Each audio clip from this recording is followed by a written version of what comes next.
The coffee Riley brought me that Tuesday morning should have been my first warning. She never did things without a reason.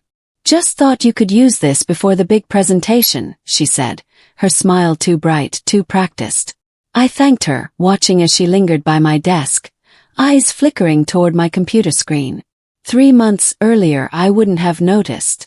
3 months earlier I still believed in workplace camaraderie. But that was before I learned what ambition without ethics looked like. Before I understood that some people didn't climb ladders, they pushed others off them. Riley set the cup down carefully, her fingers brushing against the stack of folders I'd been organizing since dawn. Need any help with final preparations? She asked. I shook my head, closing my laptop just as her gaze landed on it. Something in her expression shifted just for a second. Disappointment maybe. Or calculation. She recovered quickly, that rehearsed smile snapping back into place. Well, good luck today. I know you'll do amazing. The words sounded sincere enough, but I'd learned to listen to what wasn't being said. It started 4 months ago when our director, Mr. Patterson, began treating Riley like she'd invented marketing itself. She hadn't invented anything. She was 23, fresh from university, and armed with confidence that far exceeded her competence. But she had something more valuable than skill, charm. The kind that made people overlook mistakes and remember only potential. I watched her fumble basic analytics, then watched Mr. Patterson praise her creative approach to data interpretation. I saw her miss deadlines, then heard him say she was learning to prioritize under pressure.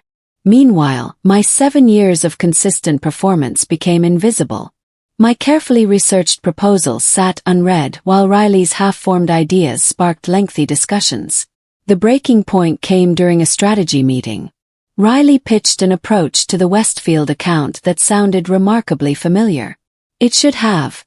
I'd spent 3 weeks developing it, documented in emails she'd been copied on. She delivered my analysis with theatrical hand gestures, her voice rising at all the right moments. Mr. Patterson leaned back in his chair, nodding thoughtfully. This is exactly the kind of innovative thinking we need, he said. Riley didn't even change my phrasing.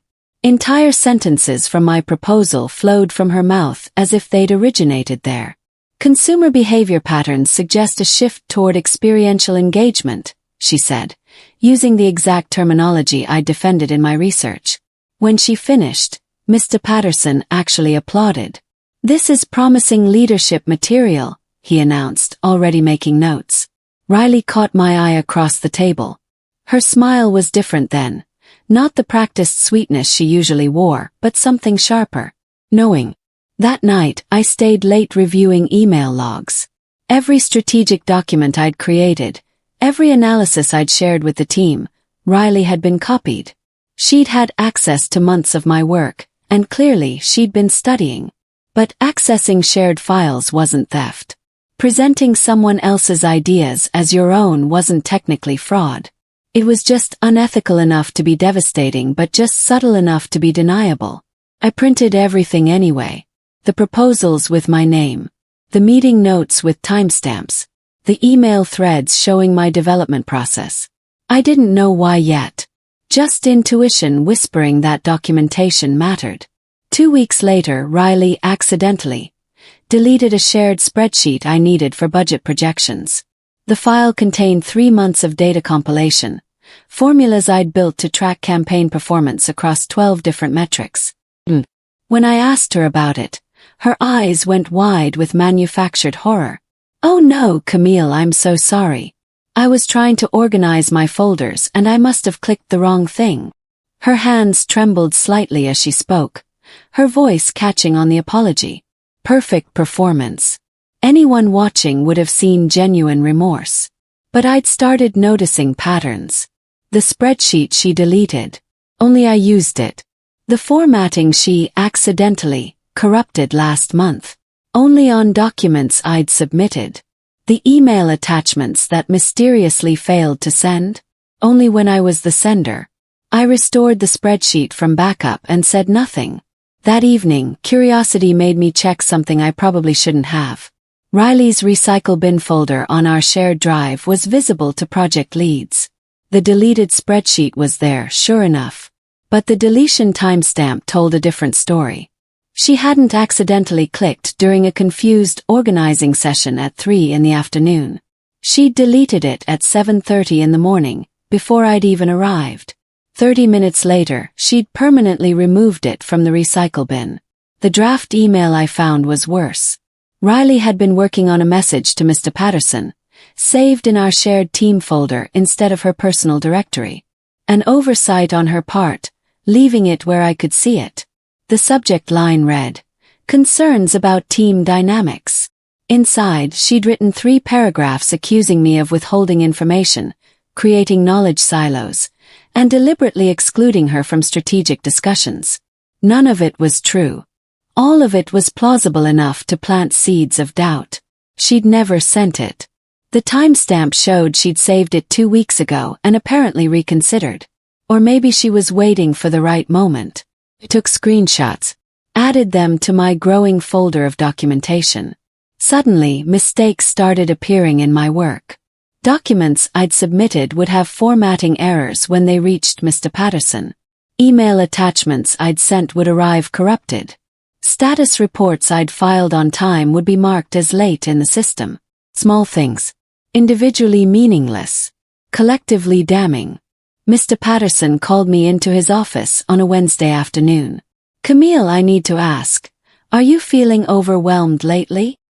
His tone was concerned, almost fatherly.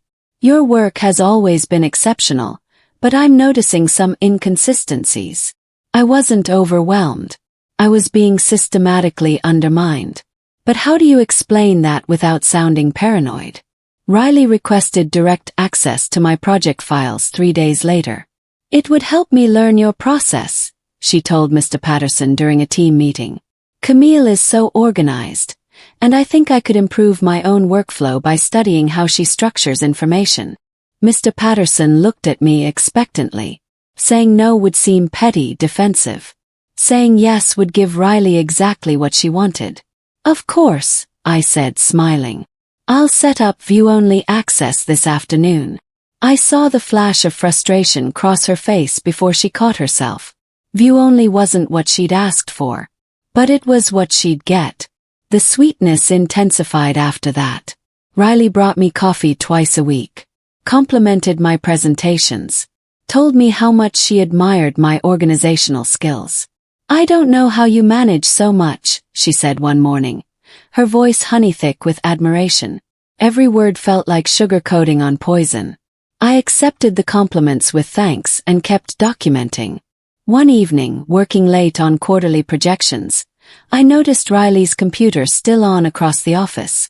The screen showed my project folder open, a transfer window visible. She was copying files to an external drive. I watched from the break room doorway, phone recording everything. I didn't confront Riley about the file copying. Didn't mention seeing her screen. Didn't warn her that I knew what she was building toward. Instead, I started constructing something more useful. A comprehensive record. Every email exchange got archived. Every shared document edit got timestamped. Every conversation got summarized in dated notes. I installed screen recording software that captured my entire workday. If Riley wanted to play games with file versions and false accusations, I'd have evidence of every move. The major client presentation came exactly when I expected it would.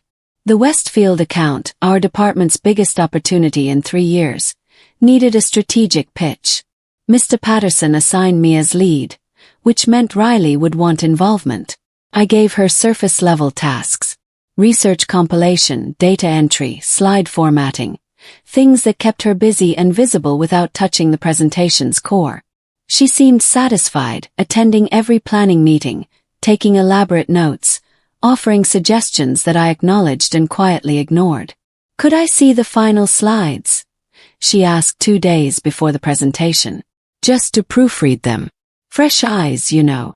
I sent her a version missing the last 15 slides.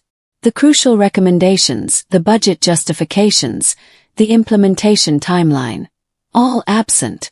The night before the presentation, I worked until midnight finalizing details. The file was perfect. 3 months of research, 37 slides of carefully crafted argument, every statistic verified, every transition smooth. I saved it to our shared drive. Westfield presentation, PPTX. At 1:15 in the morning, my phone buzzed with a notification. Someone had uploaded a new file to the shared folder. Westfield presentation, PPTX. Almost identical naming. One small capitalization difference in final versus final. I opened the file from my laptop, my recording software capturing everything. It was a disaster. Slides out of order, statistics wrong, formatting broken. Graphs that didn't match their data. Recommendations that contradicted the analysis. Someone had taken fragments of my work, scattered pieces from different versions, and assembled them into something professionally suicidal. Riley had created this Frankenstein file and uploaded it with a name designed to cause confusion. She wanted Mr. Patterson or the clients to open the wrong version. Wanted me standing in front of Westfield's executives with a presentation that would destroy my credibility. I documented the file's metadata. Created by Riley's user account. Edited at her workstation. Uploaded at 1:08 in the morning. Then I did something simple. I removed her access to the shared folder entirely. Riley arrived 45 minutes early the next morning. I was already at my desk, my legitimate presentation loaded and ready on my laptop. She appeared nervous, hovering near my workspace with forced casualness. "Big day," she said, her smile slightly strained. "Need any help setting up?" Her eyes kept darting to my computer screen. "I've got it covered, thanks." She lingered, making small talk about the weather, about traffic, about anything that kept her in proximity to my desk. When I stood to refill my coffee, she moved slightly toward my laptop. Carried it with me. At 8:30, Riley volunteered something interesting. "I can handle the meeting room equipment if you want," she offered. "Get the projector running, test the connections. You should focus on mentally preparing." "Absolutely not." "That's kind, but I prefer setting up my own presentations," I said. "Technical specifications can be particular." Something shifted in her expression. The realization that her backup plan wasn't going to work. Whatever she'd intended to do with equipment access, whatever final sabotage she'd prepared, I just blocked it. The presentation went flawlessly. Every slide perfect. Every statistic accurate. Every transition smooth. Westfield's executives nodded approvingly. Mr. Patterson beamed. Riley sat in the back corner, her practiced smile frozen in place, watching her sabotage fail completely. Except Riley had one more card to play. After the successful presentation, after the Westfield executives left praising our strategy, Mr. Patterson called me into his office. His expression was thunderous. "That was embarrassing," he said, closing the door. I blinked, genuinely confused. "Sir, the file you sent me for pre-review last night.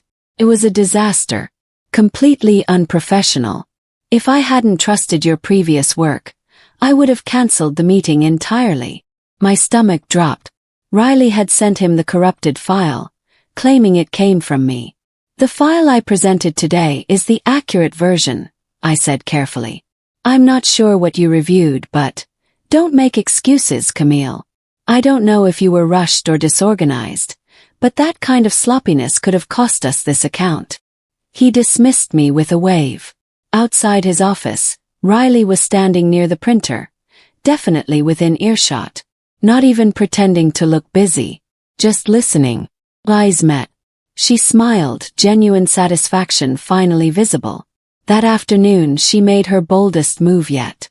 She walked into Human Resources and filed a formal complaint against me. Emotional hostility, according to the documentation I'd later see. Blocking learning experiences. Creating a toxic work environment. Deliberately undermining a junior colleague's professional development. The HR email arrived at 4:30. Joint discussion scheduled for Friday at 10 a.m. 2 days to prepare. 2 days for Riley to craft her narrative. I spent those days reviewing my documentation. 6 folders of evidence. Screen recordings showing file copying. Metadata proving the corrupted presentation came from Riley's workstation. Email logs demonstrating my consistent attempts to include her in appropriate tasks. Timestamps revealing her deliberate deletions and sabotage. I didn't rehearse an emotional speech. Didn't plan dramatic reveals. Just organized facts chronologically. Friday morning I arrived at HR exactly on time. Riley was already there, sitting with a notebook thick with sticky tabs. She'd prepared extensively. Her performance materials organized for maximum impact. The HR representative, Ms. Winters, gestured for us to sit. Let's begin with Riley, since she initiated this meeting. Perfect. Let Riley establish her version first. Let her commit to specifics that I could refute with evidence. Riley launched into a monologue worthy of theater. I'd micromanaged her, according to her account.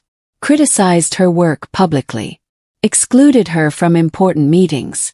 Withheld information necessary for her growth. She'd felt unsupported, undervalued, and increasingly anxious about my apparent hostility. She spoke for 12 minutes straight, consulting her notebook frequently. Her voice occasionally trembling for effect. Ms. Winters took detailed notes. Then Riley said the sentence that sealed everything. And the Westfield presentation. Camille deliberately gave me outdated files and then blamed me when things went wrong. She set me up to fail so she could maintain her position as Mr. Patterson's favorite. Ms. Winters looked up from her notes. That's a serious accusation. I have proof, Riley said quickly. I can show you the files she sent me, the emails where she refused to share complete information. Before we examine your evidence, I said quietly, opening my laptop, I'd like to share mine. I pulled up the first screen recording. Dated 3 weeks earlier. Riley's user account clearly visible, copying entire project folders to an external drive. Folders she had no authorization to download. Ms. Winters leaned forward, watching intently. This is just research, Riley interjected quickly. Learning from examples. I played the next recording. Riley opening my documents, making changes without permission, saving alternate versions with slightly modified names.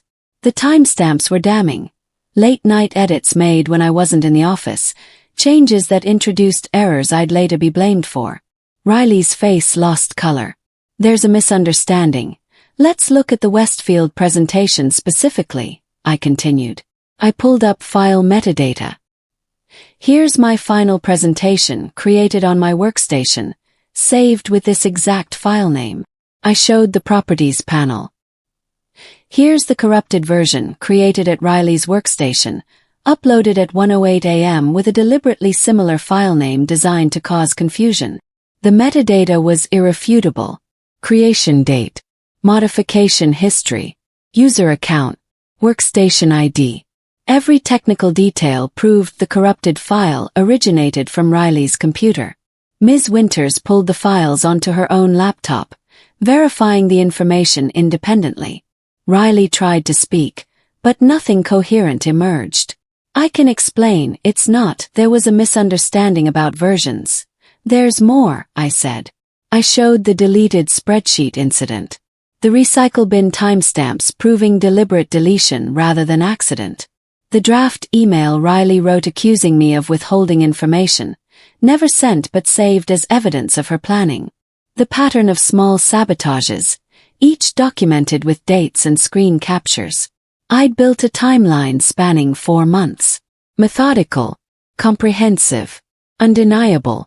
Ms. Winters stopped taking notes and started reviewing my evidence in silence. When she finally looked up, her expression had shifted from neutral mediation to something harder. Riley, these are extremely serious findings. Do you have a response? Riley tried several approaches. The edits were just trying to help improve documents. The file copying was educational. The presentation file name was an honest mistake. Each explanation contradicted the evidence on screen. Ms. Winters let her talk herself into deeper trouble, then made a decision. I'm escalating this to senior leadership. We'll need to bring Mr. Patterson in as well, since he's your direct supervisor. Riley's eyes widened. I don't think we need to involve. But Ms. Winters was already sending emails. Mr. Patterson arrived 20 minutes later, visibly annoyed at being pulled from meetings. This had better be important, he said, taking a seat. Ms. Winters didn't waste time. We're investigating allegations of workplace misconduct, sabotage, and intellectual property violations. She pulled up my evidence on the conference room screen. For the next 30 minutes, Mr. Patterson watched his favorite prodigy's true nature revealed in documented detail. The file copying, the deliberate deletions, the corrupted presentation designed to humiliate me. Every instance of sabotage I'd quietly endured while maintaining professionalism. His expression shifted from annoyed to confused to horrified. He'd championed Riley for months, praised her potential, overlooked my concerns, dismissed the inconsistencies in my work that had actually been her interference. Now he was watching reality replay in irrefutable clarity. This can't be right, he said weakly. Riley has shown such promise. The evidence is time-stamped and verified, Ms. Winters said. We're opening a formal investigation, effective immediately. Riley, you're suspended pending the investigation's conclusion. You'll need to leave the building today. Riley tried to protest, tried to claim misunderstanding, stress, impossible expectations. But the evidence wasn't ambiguous. She'd been methodical in her sabotage, and I'd been equally methodical in documenting it. She left the conference room in tears. Mr. Patterson sat in silence, processing how thoroughly he'd been manipulated. The investigation took 8 days. During that time, Riley tried desperately to control the narrative. She cornered co-workers in the parking lot, seeking allies. Blamed stress and impossible standards. Claimed I'd misinterpreted innocent actions. But evidence isn't interpretation. Several colleagues came forward with their own stories once Riley's suspension became known. She'd taken credit for others' work before mine.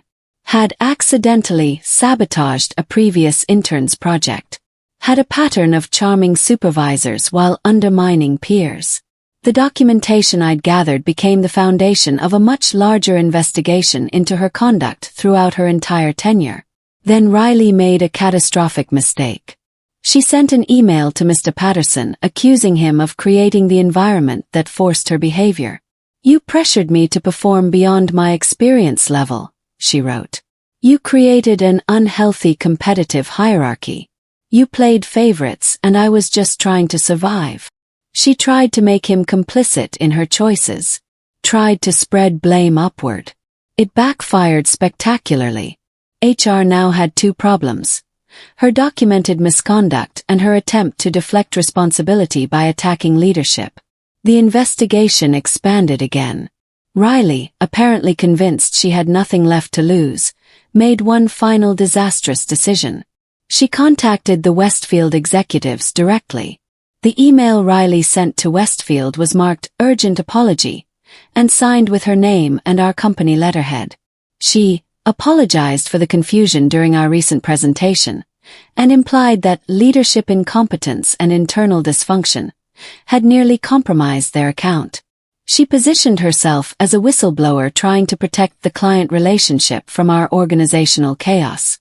She wasn't authorized to contact clients. Wasn't authorized to use company letterhead. Wasn't authorized to make any representations on behalf of the organization. Westfield's executives forwarded the email directly to our CEO with a concerned note. We thought you should be aware of this communication. We're confused about its purpose and troubled by its implications. The investigation stopped being an HR matter and became an executive concern. Our CEO personally reviewed the evidence. Interviewed me, Mr. Patterson, and several other team members. Asked detailed questions about Riley's conduct and my documentation methods. I answered everything honestly, without embellishment or emotional appeals. Just facts, timelines, and evidence. He seemed to appreciate the professionalism. You maintained remarkable composure during what must have been an extremely frustrating situation, he said. Why didn't you come forward earlier? I wasn't certain of the pattern until I had comprehensive documentation, I replied. And I wanted to handle it through proper channels. A formal decision meeting was scheduled for the following Monday. Riley was terminated that Monday morning. Not quietly. Not with the discreet dignity most departures received. She was called into a conference room with Mr. Patterson present, the HR director present, and a witness from legal present. They reviewed the findings, the sabotage, the intellectual property violations, the unauthorized client contact, the false accusations, every count substantiated by evidence. She was told to collect her personal belongings under supervision and leave immediately. Building access revoked. Email disabled. Severance denied due to cause-based termination. I wasn't in the room for the termination itself, but I heard about it. Heard that Riley cried. Heard that she tried one last time to claim victimhood. Heard that Mr. Patterson, finally seeing clearly, had said, "You destroyed your own career. Nobody did this to you." She left that afternoon. Several of us watched from office windows as she carried a small box to her car. Her dramatic confidence finally collapsed into reality. I felt nothing watching her go. No satisfaction. No vindication. Just relief that the documentation had worked. That facts had mattered more than performance. That quiet professionalism had ultimately proven more powerful than manipulative charm. The next morning I received an email from our CEO. "Please stop by my office at your earliest convenience." I assumed it was a formality. Closure on the investigation. Perhaps a thank you for my patience during the process. It was something entirely different. The CEO's office occupied the building's top floor, with windows overlooking the entire city. I'd been there once before, 3 years ago, when I'd received an award for landing a major account. He gestured for me to sit in one of the leather chairs opposite his desk. "Camille, I wanted to speak with you directly about several matters." He pulled out a folder. Not Riley's investigation file, something else. The Riley situation revealed some concerning patterns in our department's management structure. Mr. Patterson acknowledges he showed favoritism and ignored warning signs. That's being addressed separately. He paused, studying me. But what struck me most was your response to the situation. You didn't gossip. Didn't create drama. Didn't try to destroy someone's reputation. You simply documented facts and waited for the appropriate moment to present them. I wasn't sure what response he expected. It seemed like the professional approach. "It was exceptional restraint," he corrected. "Most people in your situation would have handled this very differently. Less effectively." He opened the folder.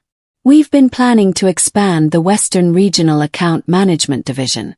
It requires someone with strategic thinking, unshakable professionalism, and the ability to manage both client relationships and internal team dynamics." He slid papers across the desk. "We'd like to offer you the position of Senior Strategy Director for Western Accounts. 30% salary increase. Your own team of 4 analysts. Direct report to Regional VP. Full autonomy over project management and team structure." I stared at the offer letter, processing what was being handed to me. Everything Riley had tried to take, recognition, advancement, authority, was being offered freely. Not because I'd destroyed someone, but because I'd proven capable of handling adversity with integrity. "This is incredibly generous," I managed. "It's appropriate compensation for your value to this organization," the CEO replied. "Value we should have recognized sooner." He leaned back in his chair. "I want to be clear about something, Camille. This offer isn't sympathy or apology for what Riley did. This is strategic investment in demonstrated leadership capability. You've earned this entirely on your own merit." I accepted, but not without conditions. I'd learned from Riley's sabotage that systems needed protection. "I'd like autonomy over my team's file access protocols," I said.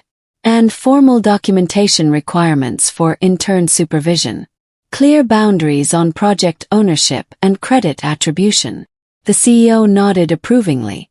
Draw up a proposal. If it's reasonable, we'll implement it department-wide. We shook hands. I left his office with a new title, a new salary, and the knowledge that quiet professionalism had proven more powerful than any amount of sabotage or charm. My first day in the new role arrived the following Monday. The office they'd prepared was modest but mine. Actual walls, a door that closed, a window with natural light. On the desk sat a welcome card signed by leadership. Thank you for your patience and professionalism. We're fortunate you stayed. Setting up my new office felt surreal. 7 years I'd worked from a cubicle in the main floor's chaos.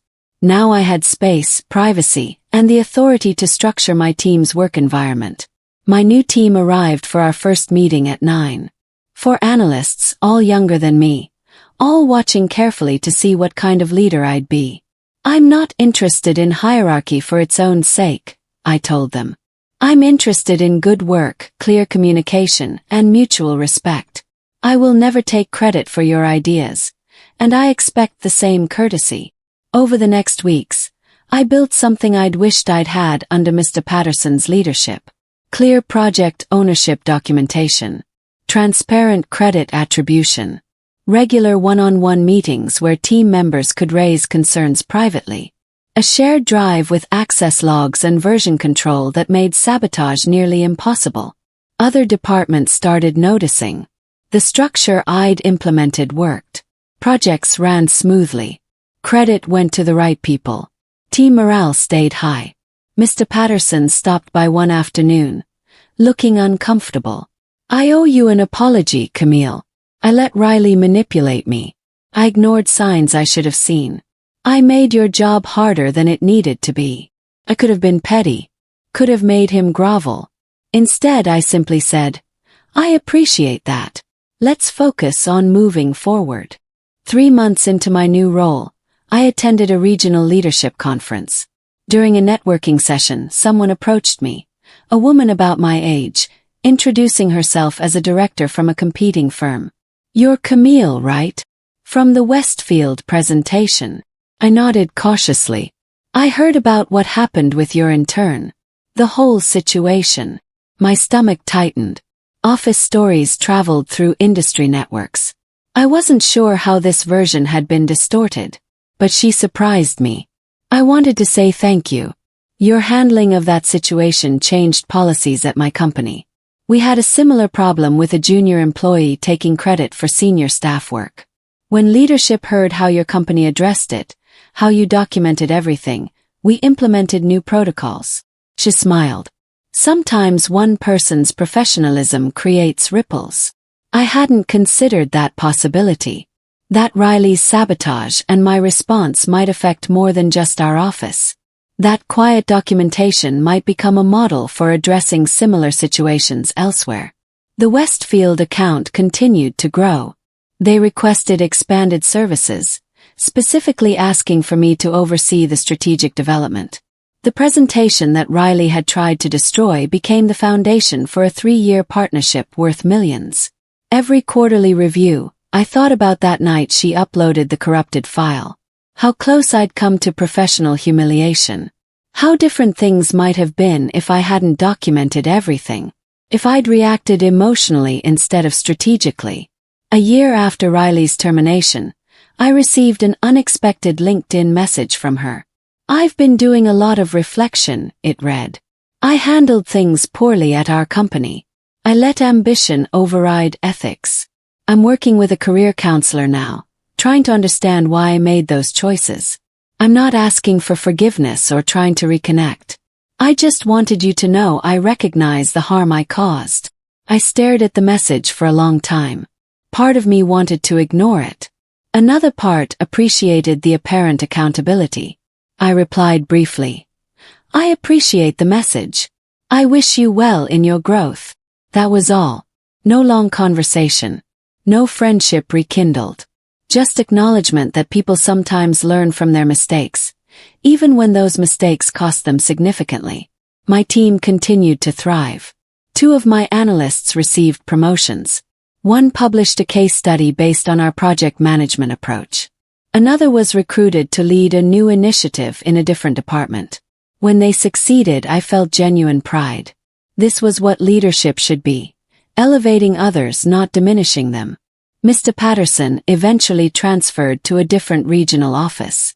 Not fired, but quietly moved. The favoritism incident had damaged his credibility enough that a fresh start elsewhere made sense. His replacement was a woman named Ms. Chen who believed in transparent communication and merit-based recognition. The culture shifted noticeably. On the 2-year anniversary of the Westfield presentation, my CEO called another meeting. "We're restructuring the regional divisions," he explained. "Creating a vice president of strategic accounts position. Someone to oversee all major client relationships across 3 regions." He smiled. "Your name was unanimous among leadership. Interested." Another promotion. Another recognition of value. I accepted, though this time without the surprise. I'd proven myself repeatedly. I'd built systems that worked. I'd led teams that thrived. This wasn't luck or circumstance. This was earned. My new role came with broader responsibilities and harder challenges. But it also came with the authority to implement the lessons I'd learned. I created mentorship programs pairing senior staff with junior employees. Real mentorship, not exploitation disguised as learning opportunities. I established clear guidelines for credit attribution on collaborative projects. I built reporting mechanisms for people experiencing workplace sabotage, making it easier to document and address problems early. The company's culture gradually shifted. Not overnight, not dramatically, but steadily toward something healthier. Sometimes I wondered what might have happened if I'd confronted Riley directly. If I'd yelled or reported her immediately or tried to fight manipulation with manipulation. I don't think it would have worked as well. Emotions cloud judgment. Drama divides loyalties. Evidence, presented calmly at the right moment, speaks for itself. The most unexpected outcome came from an unlikely source. The intern program itself changed. After Riley's termination, leadership reviewed how interns were supervised, how work was credited, how success was measured. They implemented structured mentorship with rotating assignments to prevent anyone from becoming too dependent on, or exploitative of, a single supervisor. They created clear expectations about learning objectives versus production responsibilities. They built in regular check-ins where interns could raise concerns confidentially. The program became stronger because of what Riley had done. Her sabotage had exposed vulnerabilities in our systems, and rather than just punishing her, leadership had fixed the underlying problems. I sometimes gave talks to new interns during their orientation. "You're here to learn," I'd tell them. "That means making mistakes, asking questions, and growing. It doesn't mean taking credit for others' work or treating colleagues as obstacles to your advancement." I'd pause, making eye contact around the room. Ambition is valuable. Ethics are non-negotiable. One without the other will destroy your career faster than any external obstacle. I never mentioned Riley by name. Didn't need to.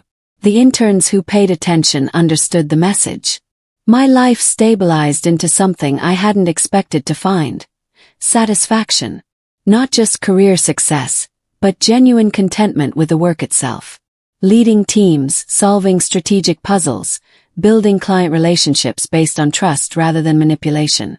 5 years after that Tuesday morning when Riley brought me coffee with ulterior motives, I sat in my office preparing for a presentation. Not to clients this time, but to our company's board of directors. They wanted to understand how our regional strategic accounts had grown by 40% in 3 years. I could have attributed it to market conditions or lucky timing. Instead, I told them the truth. We built systems that valued people appropriately. We created environments where talent could thrive without sabotaging each other. We recognized that sustainable growth comes from sustainable culture. After the presentation, our board chair approached me privately. "That story about the intern situation, I remember when that happened. I didn't realize you were the person involved." She studied me thoughtfully. You turned a potentially career-ending sabotage into a catalyst for organizational improvement. That's remarkable leadership. Smiled.